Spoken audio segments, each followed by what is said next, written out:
सभी मित्रों को जय श्री कृष्ण, जय श्री राधे, जय जय श्री राम। आज पुनः आप सभी के समक्ष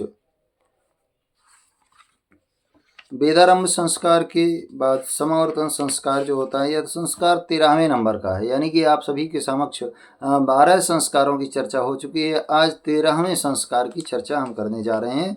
कहते हैं, पारस्कर गृह सूत्र में कहा गया है, एतदेव व्रतादेशान नविसर्गेषु।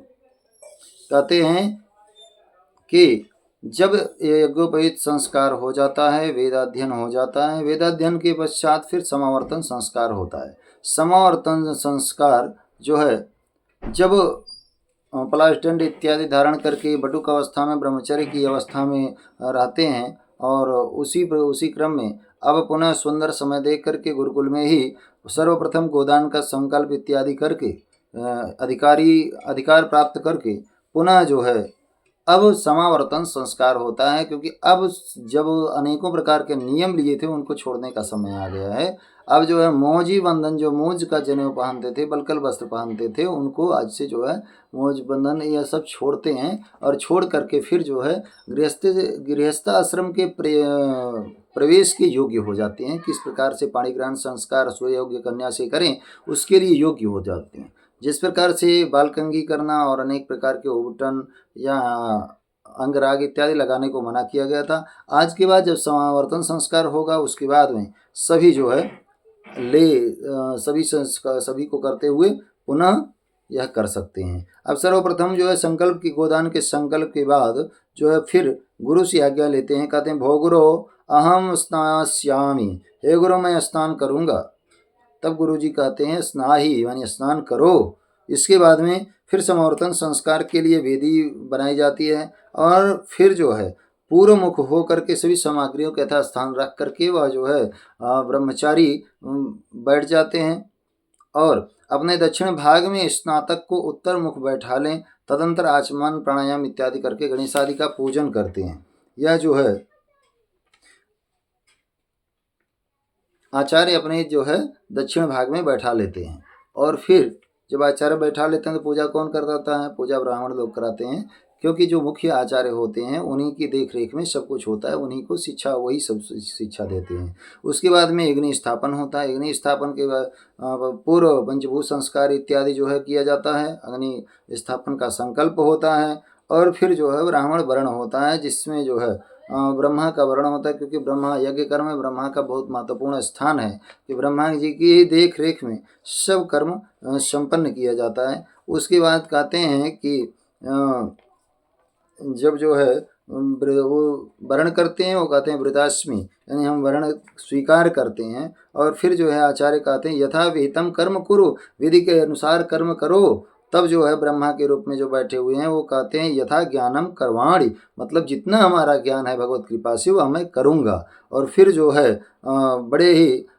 जब अग्नि प्रज्वलित हो जाती हैं, उसके बाद में फिर कहते हैं कि अस्मिन कर्मणि तुम ब्रह्मा भव, मतलब इस कर्म में आप जो है ब्रह्मा का पद स्वीकार करो। तो कहते हैं भवामी, ओम भवामी, ओम कहने से ही स्वीकृति हो जाती है। तो इस प्रकार से कहते हैं यथा चतुर्मुखो ब्रह्मा सर्व वेदधर प्रभो तथा तुम मम यज्ञेस्मिन् ब्रह्मा भवति ज्योतिर्मय। हे ब्राह्मणों में श्रेष्ठ, आप जिस प्रकार से चारों वेदों के ज्ञाता साक्षात ब्रह्मा जी हैं, उसी प्रकार से आप भी जो है वेद के ज्ञाता हैं और हमारे इस दिव्य कर्म को कराएं और संपन्न कराएं। फिर जो है अग्नि प्रज्वलित होती हैं कुशकंडिका के पश्चात में। फिर उनको जो है अग्नि प्रज्वलितम वंदे जात वेदम हुतासनम इत्यादि मंत्रों से उनका पूजन करते हैं। चत्वारि सिंह श्रृंगा त्रयोश्य पादा इत्यादि मंत्रों से उनका पूजन करते हैं। इसके पश्चात में हवन करते हैं। हवन करने के लिए जो है प्रजा जो है अर्घ्य संज्ञक जो हवन होते हैं, इसमें जो है इंद्र, वायु और सूर्य, अग्नि इत्यादि की जो है आहुतियाँ डाली जाती हैं। और फिर जो है ऋग्वेद आदि चारों वेदों से संबंधित आहुतियाँ पड़ती हैं। इसके बाद में आवाहित देवता इत्यादि जो हैं उनके भी आहुति संपन्न करके फिर जो है नवाहुति करते हैं। नवाहुति के बाद सृष्टिकृत करते हैं और सृष्टिकृत के पश्चात अग्नि पूजन पर्यंत, पूजन के बाद फिर जो है क्या करते हैं, फिर जो है पूर्णाहुति कहते हैं। पूर्णाहुति करते हैं, उसके पहले मार्जन तर्पण इत्यादि मार्जन वगैरह कर लेते हैं, फिर पूर्ण पात्र का दान करते हैं, और पूर्ण पात्र दान करने के पश्चात कहते हैं कि बरही होम करते हैं, बरही होम इत्यादि सब संपन्न कर लेते हैं। तो इस प्रकार से अब जो है सब संपन्न करने के बाद जो है अब पुनः यह संस्कार से संबंधित सभी विषयों पर उपयुक्त प्रकाश डालते हुए और फिर जिन कर्मों को जो है अभी तक त्यागे थे उन कर्मों को पुनः करने लगते हैं। जैसे कि यह जो है आचार्य कहते हैं, आचार्य सिखाते हैं, क्या सिखाते हैं, सत्यम वद धर्मम चर स्वाध्यायान मा प्रमदः आचार्याय प्रियम धनमाहृत्य प्रजातंतुम मा व्यवच्छेत्सीः सत्यान्न प्रमदितव्यम धर्मान्न प्रमदितव्यम कुशलान्न प्रमदितव्यम भूत्यै न प्रमदितव्यम स्वाध्याय प्रवचनाभ्यां न प्रमदितव्यम देव पितृकार्याभ्यां न प्रमदितव्यम।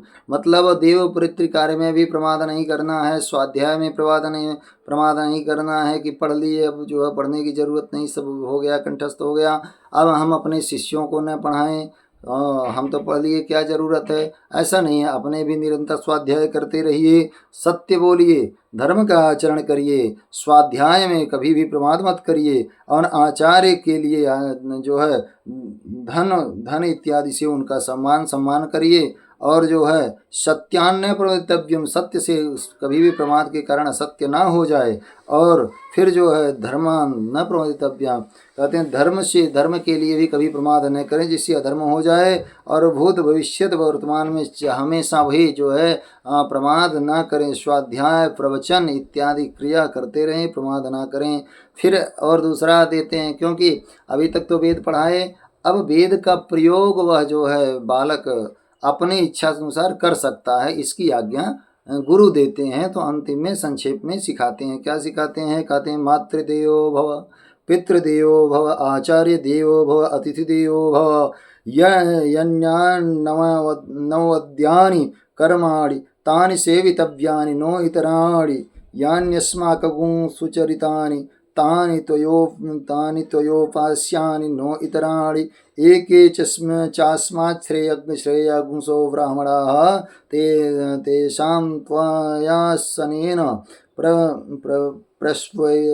प्रश्वसितव्यं श्रद्धया देयम् अश्रद्धया देयं श्रिया देयं व्रिया देयं भिया देयं संविदा देव्यम। कहते हैं अब माता में, पिता में, आचार्य में, अतिथि में सबको देव बुद्धि रखने वाले हों।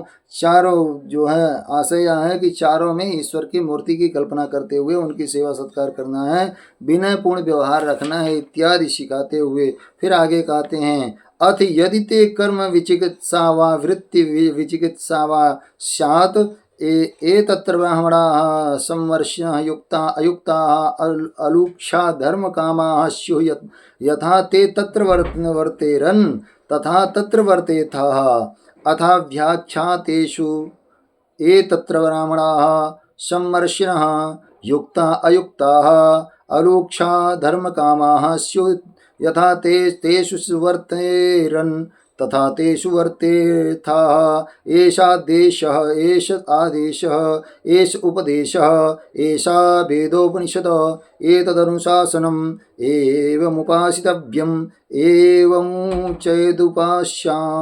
कहते हैं यह सब करते हुए भी तुमको किसी अवसर पर अपना कर्तव्य निश्चित करने में दुविधा उत्पन्न हो जाए, अपनी बुद्धि से किसी भी प्रकार उस कर्तव्य का निर्णय न ले सको, तो किंग कर्तव्य विमूढ़ होने की अवस्था में उत्तम विचार रखने वाले, उचित परामर्श देने वाले, कुशल और सत्कर्म सदाचार में तत्पर रहने वाले ऐसे व्यवहार कुशल लोगों से परामर्श लेकर ही वह सब कार्य करें। और जो बड़े लोग यद्यदाचरित श्रेष्ठ तत्तदेवी तरोजना से प्रमाणम कुरुते लोकस्तदनुवर्तते, जैसे श्रेष्ठ लोग जो है कर्म करते हैं उसी कर्म को देख करके कि किस विषय में उनका निर्णय क्या रहा है, किस संबंध में, किस परिस्थिति में वे कैसा निर्णय सुनाए हैं, यह सब जान करके ही हमको जो है कार्य करना चाहिए। यदि अपने से किंग कर्तव्य विमूढ़ हो जाएं, वेद ज्ञान जो हमने पढ़ा है, जो हमने सीखा है, सुना है, अभी तक तो हमारे साथ गुरुजी थे, पूछ सकते थे, लेकिन इसके बाद हम चाह रहे हैं अपने विद्या का उपयोग हम स्वयं करेंगे अथवा शिष्य स्वयं करेगा। तो कहीं भी यदि भूल होती है तो किससे पूछेंगे? कहते हैं उस समय उनसे पूछिए जो ये सबके जानकार हैं, उससे पूछिए जो जानकारी के साथ साथ अपने आचरण में भी लाए हुए हैं और सदा तत्पर रह करके स्वाध्याय अभ्यास इत्यादि करते रहते हैं, दैव कर्म पितृकर्म करते रहते हैं। उनसे पूछिए, उनसे पूछ करके ही कोई कर्म कीजिए। बिना पूछे किं कर्तव्य विमूढ़ की अवस्था में कोई भी कर्म ना करें। अत्यंत क्रोध में ना कोई संकल्प लें, अत्यंत शोक में कोई संकल्प ना लें और अत्यंत प्रसन्नता में भी भावना में भी बहकर कोई भी संकल्प ना लें। यह गुरु की शिक्षा होती है कि हे शिष्य, अब जा तो रहे हो लेकिन इन चीज़ों का आपको ध्यान रखना है।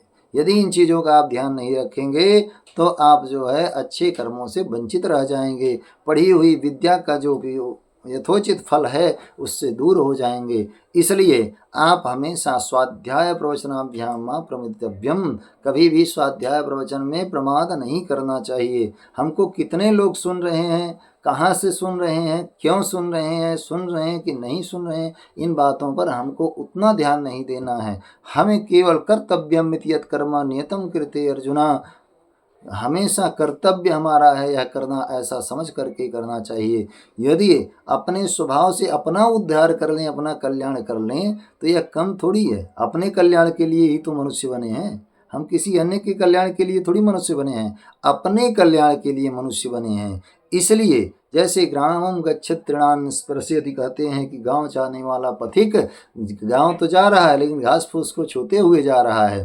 तो घास फूस छूना उसका जैसे विषय नहीं है, उसका कार्य नहीं है, ऐसे ही हमारा भी जो है सभी का उद्धार करना, यह भगवान यदि हमें वो कला देते हैं, वह विद्या व सामर्थ्य देते हैं तो वह उद्धार उसका होगा।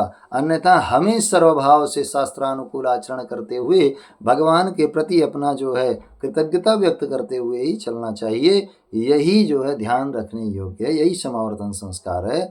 अभी तक जिस नियमों को हम धारण किए थे उन नियमों को छोड़ते हैं, माला चंदन इत्यादि जिसको हम त्यागे थे उसी को अब स्वीकार करके गुरु को उचित दक्षिणा दे करके प्रसन्न करके उनको बारंबार प्रणाम एवं उनका आशीर्वाद ले करके अब अपने घर को जाते हैं कि अभी तक हम जो है इस प्रकार से रहे आपके कृपा से, आपके सानिध्य में। अब आप हमें आज्ञा दें कि हम इस पढ़े हुए विद्या का उपयोग निर्विघ्न रूप से बिना किसी के आदेश के अपेक्षा रखे हम इस विद्या का उपयोग कर सकें।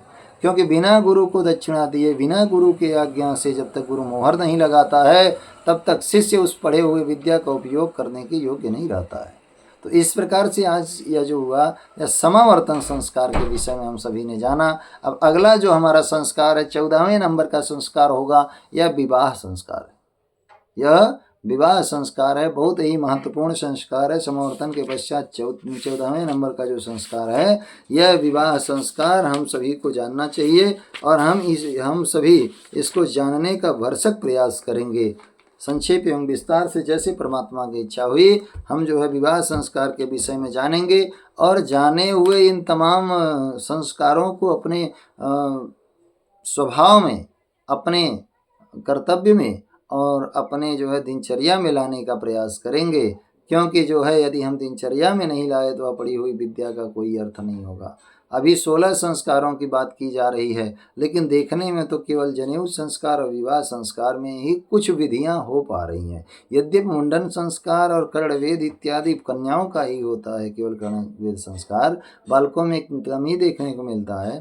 तथापि चौल अथवा मुंडन संस्कार, निष्क्रमण इत्यादि सब होते तो हैं लेकिन उसको हम अज्ञानता के कारण करते हैं। तो जैसे शराबी तमोगुण में लीन होकर के आत्मा के करीब पहुंचता है और ध्यानी जन जो है सत्व गुण सत्वातीत होकर के उस आत्मा तक पहुँचते हैं। पहुँचते दोनों हैं लेकिन एक व्यक्ति नाली में लेटा हुआ जो है आनंद ले रहा है जब तक शराब का नशा है, और एक व्यक्ति आजीवन आनंद में मग्न है, चाहे जिस देश में, जिस वेश में, जिस परिवेश में है उसमें आनंद ही आनंद है। तो इस प्रकार से आनंद मग्न होते हुए हम पुनः आप सभी से मिलते हैं और विवाह संस्कार की चर्चा करते हैं। तब तक के लिए जय श्री राम, जय श्री कृष्ण।